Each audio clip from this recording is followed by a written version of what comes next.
নমস্কার, আমি কস্তুরী জোয়ারদার। একাডেমির এই 95 ব্যাচের আমি একজন সদস্য, এবং আমরা 6 বছর ধরে এই এক্সিবিশনটা করছি। তো আমার নিজের কাজ, এই যেগুলো দেখছেন এগুলো সবই আমার নিজের কাজ। মানে বেসিক্যালি আমি ল্যান্ডস্কেপ, মানে নেচারটা আমাকে প্রচন্ড অ্যাট্রাক্ট করে। শুধু নেচার না, নেচার ছাড়াও মানুষের মানে দৈনন্দিন জীবনে যা চোখে আসে সেগুলো মনে রয়ে যায়, সেগুলোরই প্রতিফলন আমার ছবিতে ঘটে। তো আমি বেসিক্যালি অ্যাক্রিলিক, ওয়াটার বেস এবং অয়েল বেস দুটোতেই করি। তো এই আর কি। তো ছবিটা এখানে দিচ্ছেন 6 বছর ধরে, তো হ্যাঁ, আমি তো ওদের সাথে। হ্যাঁ, তো কিরকম মানে এখানে মানুষের ছবির প্রতি, পেইন্টিং এর প্রতি আগ্রহ কেমন দেখছে? প্রচন্ড।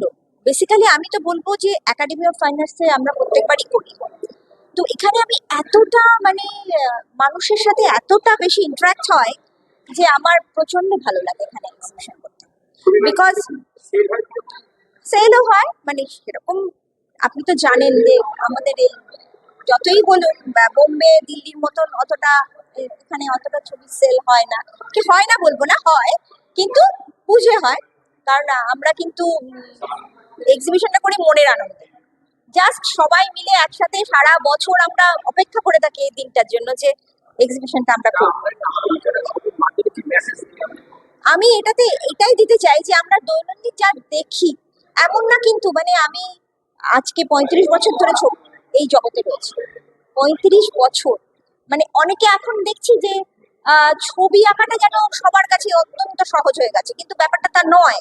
অ্যাকচুয়ালি ছবি আঁকাটা কিন্তু এটা একটা অদ্ভুত একটা শিক্ষার ব্যাপার, মানে এটা প্রচন্ড অভ্যাসের ব্যাপার।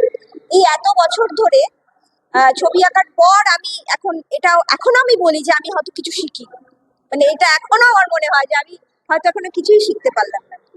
তো যাই হোক, গুরুজনদের কাছ থেকে, সিনিয়রদের কাছ থেকে এখন আমি সব রকম টিপস নিই।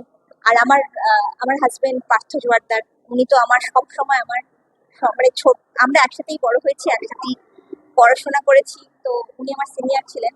তো আমি ওনার কাছ থেকে গাইড পেয়েছি, সেটা আর বলা মানে যায় না। যেটা আর কি আমি